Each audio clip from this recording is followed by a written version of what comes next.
Coulomb's law.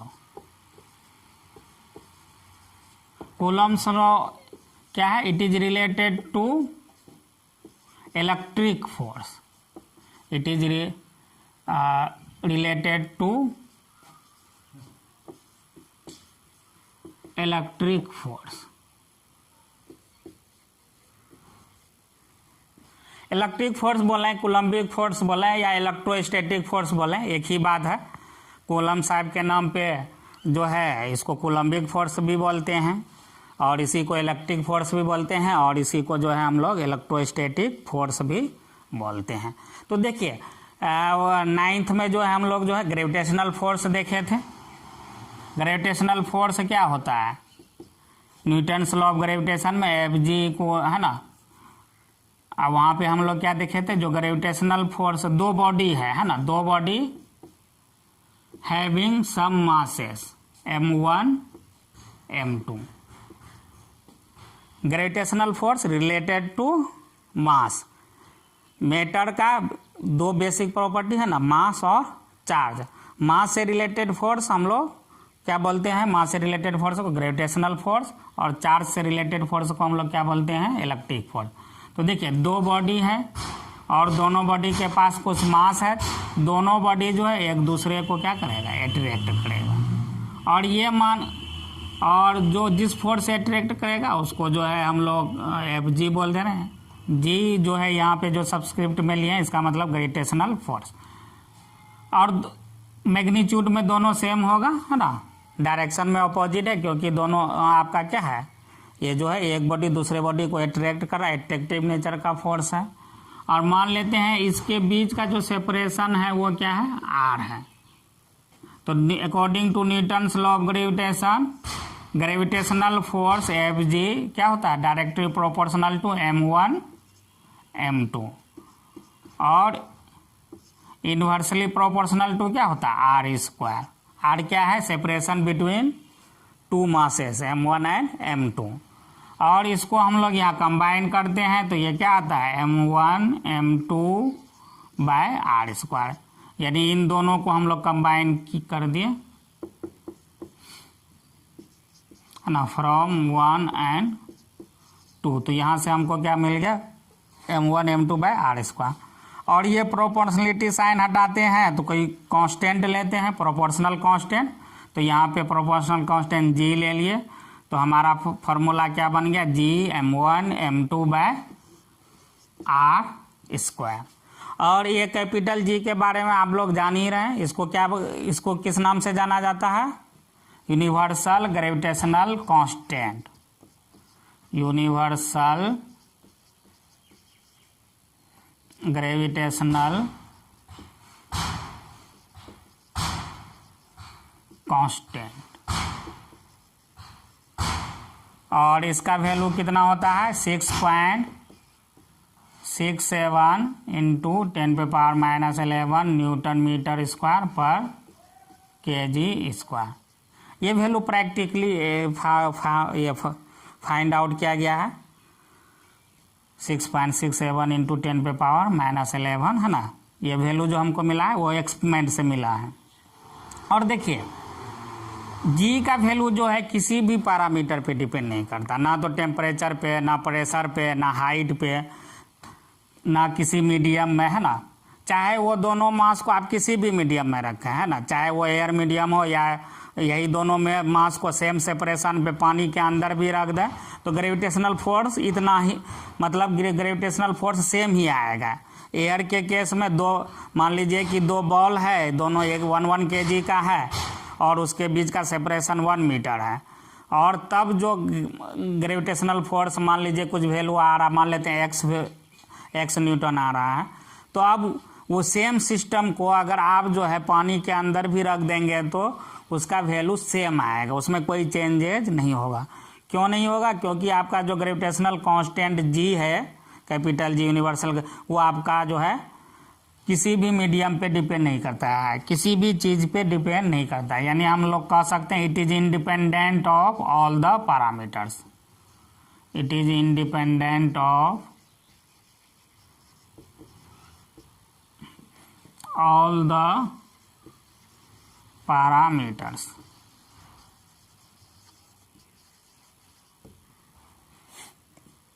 देखिए अब आप सोच रहे होंगे हमको कूलम्ब्स लॉ पढ़ाना है, लेकिन हम यहाँ जो है न्यूटन्स लॉ ऑफ ग्रेविटेशन क्यों पढ़ा रहे हैं या ग्रेविटेशनल फोर्स के बारे में जिक्र क्यों कर रहे हैं। तो देखिए वो बेसिकली इसलिए कर रहे हैं क्योंकि जो है मास और चार्ज जो है दोनों ही जो है मैटर का बेसिक प्रॉपर्टी है। तो जिस तरह से जो है ग्रेविटेशनल फोर्स के लिए मास रिस्पॉन्सिबल है, उसी तरह से जो है इलेक्ट्रिक फोर्स के लिए जो है आपका कौन रिस्पॉन्सिबल है, चार्ज रिस्पॉन्सिबल है। तो जैसे जो है चार्ज के लिए हम ये ग्रेविटेशनल फोर्स के लिए जैसे हम लोग लॉ लिखे हैं या फार्मूला डिराइव किए हैं, सिमिलर जो है मेथड से सिमिलर तरीके से जो हम लोग जो है इलेक्ट्रिक फोर्स का भी फार्मूला डिराइव करेंगे। तो यहाँ पे मान लेते हैं कि दो चार्ज है Q1 और Q2 और इन दोनों चार्ज के बीच में जो है सेपरेशन R है। तो यहाँ पे देखिए जो तब जो है कूलम्बिक फोर्स या इसको जो है इलेक्ट्रिक फोर्स जो भी बोलें, तो ये जो आपका कूलम्बिक फोर्स होगा वो डायरेक्टली प्रोपोर्शनल टू क्या होगा, Q1 इंटू Q2 यानी प्रोडक्ट ऑफ चार्ज। यहाँ पे क्या है, प्रोडक्ट ऑफ मास, यानी M1 M2 की जगह हम लोग क्या ले लिए, Q1 Q2। और दूसरा लॉ क्या लिख सकते हैं, इन्वर्सली प्रोपोर्शनल टू R²। और इसको कंबाइन कर दीजिए तो ये आपका क्या बन जाएगा, directly proportional to Q1 Q2 upon R²। और प्रोपोर्शनलिटी साइन हटेगा तो यहाँ पे हम लोग कोई कांस्टेंट लेंगे, तो C कांस्टेंट ले लेते हैं, इसको हम लोग बोल देंगे कूलम्बिक कांस्टेंट। कहीं कहीं पे K भी लिया जाता है, C आपका क्या है, Coulombic constant.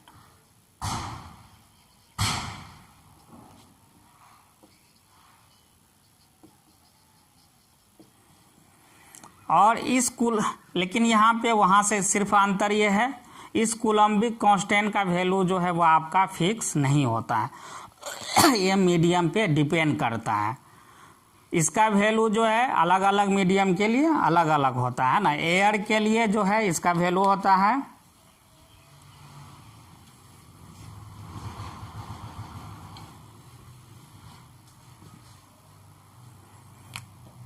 Coulombic constant C का वैल्यू एयर के लिए जो है आपका हो जाएगा 9 इंटू 10 पे पावर 9 न्यूटन मीटर स्क्वायर पर कूलम स्क्वायर। फॉर एयर या वैक्यूम दोनों की बात करते हैं ना, फॉर एयर और वैक्यूम।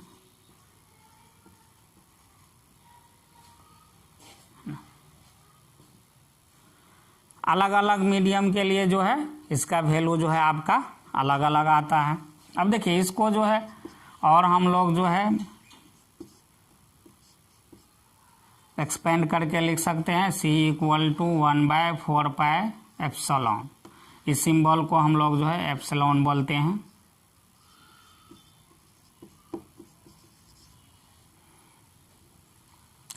एयर के केस में जो है इसको ये भी एप्सिलॉन नोड है, ये जो है एयर के केस में हम लोग जो है एप्सिलॉन को एप्सिलॉन नोड ले लेते हैं ना। तो यानी जो है C = 1/4 पाई एप्सिलॉन नोड। और इस एप्सिलॉन नोड का वैल्यू जो है आप चाहें तो निकाल भी सकते हैं। C का वैल्यू पता है 9 इंटू 10 पे पावर 9, तो उस हिसाब से आप जो है इसका वैल्यू कैलकुलेट कर लेंगे एप्सिलॉन नोड का वैल्यू। ये एयर के केस में है। ये आपका जो एप्सिलॉन है ना, ये जो है आपका किसी भी मीडियम, और इसको पढ़ते हैं ये आपका क्या है, इलेक्ट्रिकल परमिटिविटी।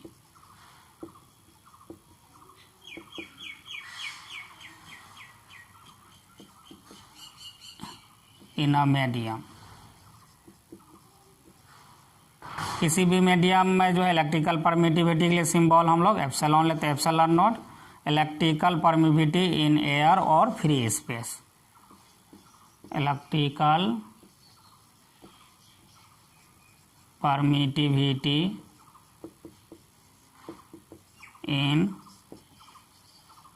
फ्री स्पेस और एयर। बेसिकली देखिए जो आपका इलेक्ट्रिकल परमिटिविटी है ना, ये क्या है, ये जो है ये डिसाइड करता है किसी भी मीडियम में जो है जो आपका जो है इलेक्ट्रिक फोर्स को कितना जाने देगा, यानी इलेक्ट्रिक फोर्स को कितना परमिट करेगा। एक्चुअली जो है इलेक्ट्रिक, जैसे हम लोग जो है मैग्नेट देखते हैं ना, मैग्नेट में जो है पहले जो है मैग्नेटिक फील्ड लाइन बनता है, तब जो है उसमें मैग्नेट जो है किसी दूसरे मैग्नेट को लेके जाते हैं तो फोर्स जो है उस पर एग्जर्ट होता है।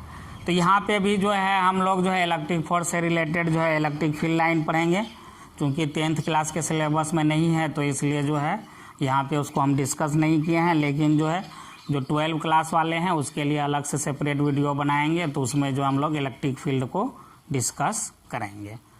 तो अब यहाँ से देखिए हम लोग जो है जो कूलम्बिक फोर्स है उसको हम लोग क्या लिख सकते हैं, सी के जगह हम लोग क्या लिख सकते हैं, 1/4 एप्सिलॉन नॉट Q1 Q2/r²।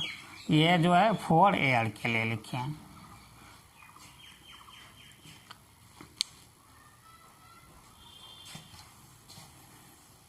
देखिए इलेक्ट्रिकल परमिटिविटी एग्जाम्पल के तौर पे समझा सकते हैं। जैसे मान लीजिए कि जो है वाटर का है ना, वाटर का जो है डाइलेक्ट्रिक कांस्टेंट या इलेक्ट्रिकल परमिटिविटी जो है वो 81 होता है। तो मान लेते हैं कि दो चार्ज है Q1 Q2 और ये दोनों चार्ज एयर में है, ये दोनों चार्ज जो है एयर में है और इस पे फोर्स जो है मान लेते लग रहा है वो आपका Q1 Q2/r² है ना, CQ1 Q2/r²। तो यही सेम चार्ज को अगर हम लोग जो है वाटर के अंदर में रखेंगे इतना ही डिस्टेंस पे जब वाटर में रखेंगे तब ये फोर्स जो है घट के जो है हमारा कितना हो जाएगा, FC डैश की बात करेंगे तो ये हमारा घट के हो जाएगा FC/81। क्यों? क्योंकि उसका परमिटिविटी आपका कितना है 81, उसका रिलेटिव परमिटिविटी कितना होता है 81, तो इसीलिए जो है वो घट के जो है आपका कितना हो जाएगा 81 टाइम्स हो जाएगा। यानी परमिटिविटी क्या करता है, एक तरह से जो है फोर्स के इफेक्ट को जो है कम करता है। सबसे ज़्यादा जो है आपको इलेक्ट्रिक फोर्स का वैल्यू जो है आपको आएगा एयर के केस में, है ना। बाकी जो है जितना भी और अनदर मीडियम है उसमें जो है फोर्स का वैल्यू आपका धीरे धीरे क्या हो जाएगा, घट जाएगा। और इसी रिलेटिव परमिटिविटी को ही जो है हम लोग बोलते हैं डाइलेक्ट्रिक कांस्टेंट भी बोलते हैं। रिलेटिव परमिटिविटी होता है ε/ε0, यानी relative permittivity AR equal to permittivity in the medium with respect to permittivity in free space और एयर। और इसी को जो है हम लोग K से भी डिनोट करते हैं, इसको बोलते हैं डाइलेक्ट्रिक कांस्टेंट।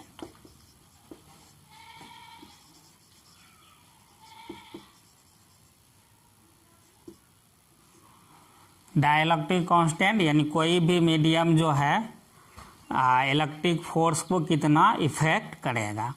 जैसे जो है वाटर के केस में बोले हैं ना, अगर ये एयर के केस में जो है अगर FC वैल्यू आ रहा है, हमको इतना न्यूटन मिल रहा है, तो वाटर के केस में ये कितना हो जाएगा FC/81 टाइम्स। 81 टाइम्स से क्या हो जाएगा, फोर्स का वैल्यू डिक्रीज हो जाए। वो इस वजह से क्योंकि उसका डाइलेक्ट्रिक कांस्टेंट का वैल्यू कितना होता है, कि डाइलेक्ट्रिक कांस्टेंट का वैल्यू एयर का होता है 1.003 फॉर एयर और वाटर का आपका होता है 81 फॉर वाटर।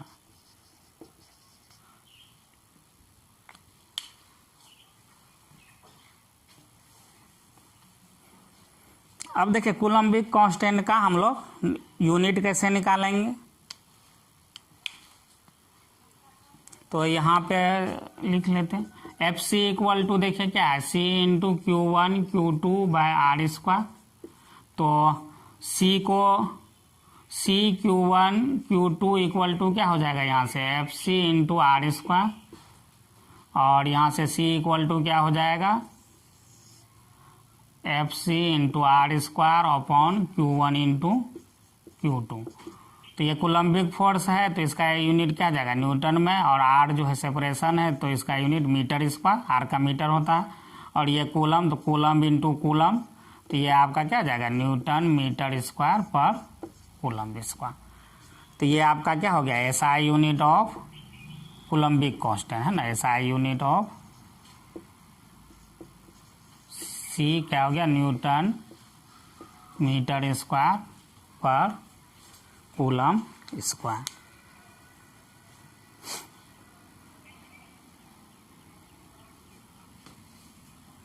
अब एक आध एग्जाम्पल इससे रिलेटेड कर लेते हैं।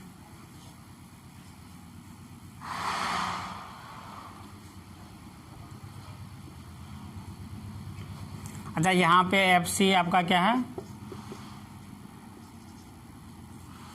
ये जो एफ सी है ये आपका क्या है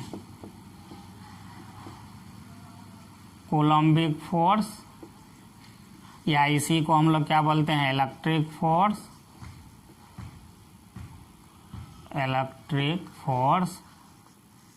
और या इसी को हम लोग क्या बोलते हैं इलेक्ट्रोस्टैटिक फोर्स। अब फोर्स है तो इसका एसआई यूनिट क्या हो जाएगा न्यूटन। किसी भी तरह का फोर्स हो है ना, उसका एसआई यूनिट आपका क्या होता है न्यूटन। तो कूलम्बिक फोर्स का भी एसआई यूनिट क्या हो जाएगा न्यूटन, तो ये लिखाने की ज़रूरत है नहीं। अब हम लोग एग्जाम्पल करते हैं। मान लेते हैं कि हमारे पास जो है दो चार्ज है Q1 का जो है मैग्नीट्यूड जो है वो है आपका ये 2 कूलम्ब है, और ये हमारा जो है Q2, और ये मान लेते हैं हमारा Q2 चार्ज जो है वो हमारा है 8 कूलम, और दोनों पॉजिटिव है, दोनों क्या है पॉजिटिव है, दोनों चार्ज का नेचर पॉजिटिव है, और इनके बीच का जो सेपरेशन है वो मान लेते हैं कितना है 4 मीटर। अब देखिए चार्ज है और फोर्स, चार्ज के वजह से फोर्स निकालना, फोर्स हमारा क्या है वेक्टर क्वांटिटी, और जो भी वेक्टर क्वांटिटी होता है उसमें मैग्नीट्यूड और साथ में उसमें डायरेक्शन होता है, magnitude as well as direction. तो देखिए तो पहले हम लोग मैग्नीट्यूड निकाल लें, तब हम लोग डायरेक्शन के बारे में डिस्कस करेंगे। तो मैग्नीट्यूड फार्मूला से निकाल लेंगे C/Q1 Q2 bye r square. यहाँ पे आर का वैल्यू कितना 4 मीटर। अगर मीडियम के बारे में डिस्कस नहीं किया हो तो हम लोग क्या मान लेंगे एयर, है ना, हमारा चार्ज किस मीडियम में है एयर के मीडियम में है। और 10th क्लास वाले को तो खैर सिर्फ जो है एयर मीडियम नहीं, एयर मीडियम से आगे का क्वेश्चन पूछेगा ही नहीं, लेकिन जो 12 क्लास वाले हैं उसमें जो है कुछ क्वेश्चन आपको ऐसा भी पूछ सकता है जो मीडियम अदर देन एयर हो, एयर के अलावा। तो उस तरह का भी क्वेश्चन हम लोग जो है करेंगे, वो सेपरेट उसका लेक्चर होगा। और यहाँ तक आपका आज का जो लेक्चर है यहाँ तक जो है 10th और 12 दोनों के लिए कॉमन है, और आगे जो भी नेक्स्ट लेक्चर हम लोग बनाएंगे तो 10th के लिए अलग बनाएंगे और 12 के लिए अलग लेक्चर रिकॉर्ड करेंगे। तो यहाँ पे देखिए C का वैल्यू कितना होता है एयर मीडियम के लिए 9 × 10⁻⁹, और Q1 चार्ज 2 है, Q2 8 कूलम्ब है, और R कितना है हमारा 4, तो 4 का स्क्वायर। इसको सॉल्व कर लें 8 दूना 16, 4 का स्क्वायर 16, तो ये कैंसिल आउट हो जाएगा है ना। यहाँ पे 9 × 10⁻⁹ और ये 16, और नीचे भी कितना 16 कैंसिल, तो बचेगा कितना 9 × 10⁻⁹ न्यूटन। तो इतना जो है न्यूटन हमको क्या जाए कूलम्बिक फोर्स। अगर हम लोग यहाँ पे डायरेक्शन की बात करें तो देखिए ये डायरेक्शन क्या हो जाएगा, Q1 चार्ज Q2 पे किधर फोर्स लगाएगा, देखिए दोनों चार्ज सेम नेचर का है, तो यहाँ पे किस तरह का फोर्स रहेगा रिपल्सिव नेचर का, यानी जो है Q1 जो है इस Q2 चार्ज को क्या करेगा रिपेल करेगा, और Q1 जो है Q2 को रिपेल करा तो Q2 भी क्या करेगा Q1 को रिपेल करेगा। तो डायरेक्शन ऑफ फोर्स कितना हो जाएगा ये है ना, दोनों, यानी away from the charge, direction क्या हो जाएगा, अवे फ्रॉम द चार्ज।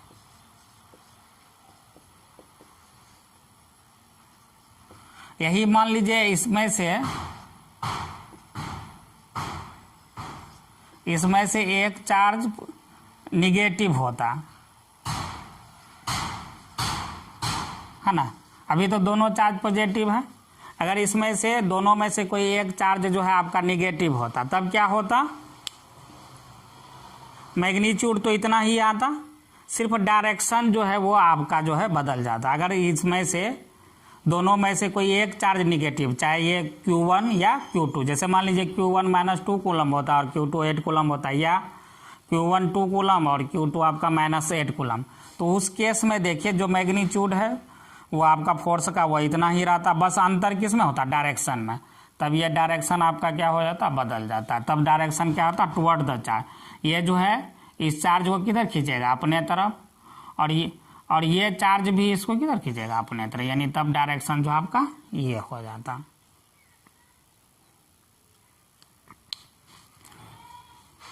समझ में आ गया होगा हम लोग को, क्योंकि जो है देखिए ये इतना 10th में जो है इतना डिटेल में नहीं है, 10th वालों के लिए तो ये काफ़ी डिटेल में हो गया, उनको तो बस बहुत कंसेप्ट जो है कूलम्स लॉ तो है भी नहीं एनसीईआरटी में, उन लोग को जो है बहुत कंसाइज वे में पढ़ना है, लेकिन जो है 12 वाले के लिए जो है इसको बहुत डिटेल में पढ़ना रहता है। अब थोड़ा सा हम लोग डिस्कस कर लें टाइप्स ऑफ इलेक्ट्रिक मटेरियल।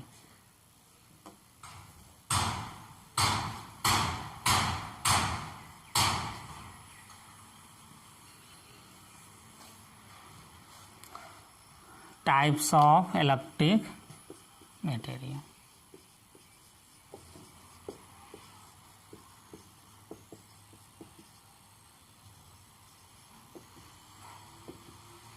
देखिए टाइप्स ऑफ इलेक्ट्रिक मटेरियल, तो ये भी आपका जो है कितने 4 तरह का होता है। बेसिकली हम लोग 2 तरह का ही पढ़ते हैं, लेकिन होता है 4 तरह का, कंडक्टर, इंसुलेटर, सेमी कंडक्टर और ये हमारा है सुपर कंडक्टर। हालांकि इस चैप्टर में जो है हम लोग कंडक्टर और इंसुलेटर की ही बात करेंगे। सेमी कंडक्टर जो है 12 क्लास में हम लोग मॉडर्न फिजिक्स के अंतर्गत पढ़ते हैं, और सुपर कंडक्टर भी जो है 12 में ही इलेक्ट्रिसिटी में थोड़ा बहुत डिस्कस करते हैं हम लोग, करंट इलेक्ट्रिसिटी चैप्टर में। तो देखिए कंडक्टर क्या होता है ये तो आप लोग जानते ही होंगे, बस थोड़ा सा यहाँ पे जो है रिवाइज करवा देते हैं। कंडक्टर जो है वैसे मटेरियल को बोलते हैं जिससे करंट इजीली पास हो सके, वैसा मटेरियल जिसके थ्रू करंट इजीली पास हो सके, वैसे मटेरियल को हम लोग क्या बोलते हैं, कंडक्टर। और इंसुलेटर वैसे मटेरियल को बोलते हैं जिससे करंट इजीली पास ना हो, है ना, जस्ट ऑपोजिट। तो करंट इजीली कौन से मटेरियल से पास होता है, जिसमें फ्री इलेक्ट्रॉन बहुत ज़्यादा होता है, यानी जो है आपका जो कंडक्टर मटेरियल होगा उसमें फ्री इलेक्ट्रॉन क्या होगा, बहुत ही ज़्यादा होगा। और इंसुलेटर में जो है फ्री इलेक्ट्रॉन का संख्या ना के बराबर होता है। तो कंडक्टर का एग्जाम्पल आपका क्या है, जितने भी मेटल हैं वो क्या होता है, गुड कंडक्टर। और इंसुलेटर में आपका जनरली क्या आ जाता है, नॉन मेटल, आपका वुड, प्लास्टिक, ये सब क्या है आपका इंसुलेटर है ना, क्योंकि इससे करंट जो है आपका इजीली पास नहीं करता है।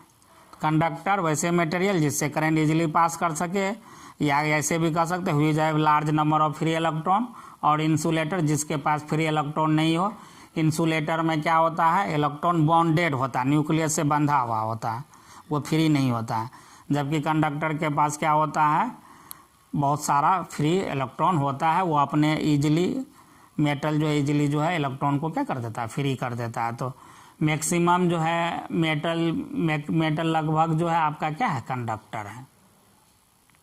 और इंसुलेटर प्लास्टिक हो गया, वुड हो गया, डिस्टिल्ड वाटर हो गया, ये सब आपका क्या है, इंसुलेटर है। जैसे कार्बन का जो है 2 एलोट्रोप्स होता है, एक जो है आपका डायमंड होता है, दूसरा ग्रेफाइट। तो डायमंड जो है आपका इंसुलेटर है, जबकि ग्रेफाइट आपका क्या है, गुड कंडक्टर ऑफ इलेक्ट्रिसिटी। जो पेंसिल होता है, पेंसिल के अंदर में जो ब्लैक वाला जो पार्ट होता है जिससे हम लोग लिखते हैं, वो आपका ग्रेफाइट का बना होता है। तो वो आपका क्या होता है, गुड कंडक्टर होता है, उससे करंट जो है पास कर सकता है।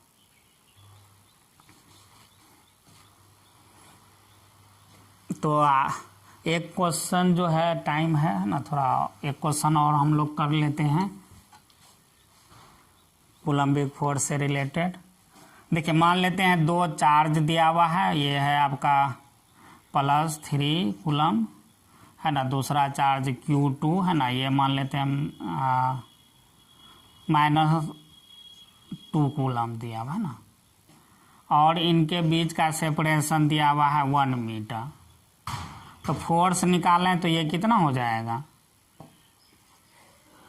ये पॉइंट ए है, ये पॉइंट बी है, Q1 Q2 बाय r²। तो इसको सॉल्व करें, 9 × 10⁻⁹ और Q1 3 है और Q2 कितना है, 2 है, और यहाँ पे r कितना है, 1 का स्क्वायर। तो ये हो जाएगा 3 दूना 6 और 9 दूना 18, ये 9 9 27 दूना 54, 54 × 10⁻⁹ न्यूटन। अब देखिए डायरेक्शन की अगर हम लोग बात करें, हम लोग क्या बोलेंगे, जैसे जो है ये देखिए, ये Q1 है, Q2 है, तो Q1 जो है Q2 पे फोर्स किधर एग्जर्ट करेगा, ए के एलों है ना, अपने तरफ अट्रैक्ट करेगा। उसी तरह से जो है Q2 जो है Q1 को क्या करेगा, अपने तरफ अट्रैक्ट, यानी जो है यहाँ पे जो फोर्स होगा क्या होगा, टुवर्ड्स द चार्ज। डायरेक्शन क्या हो जाएगा, direction of force toward the charge. या इसको अलग ऐसे भी लिख सकते हैं, फोर्स exerted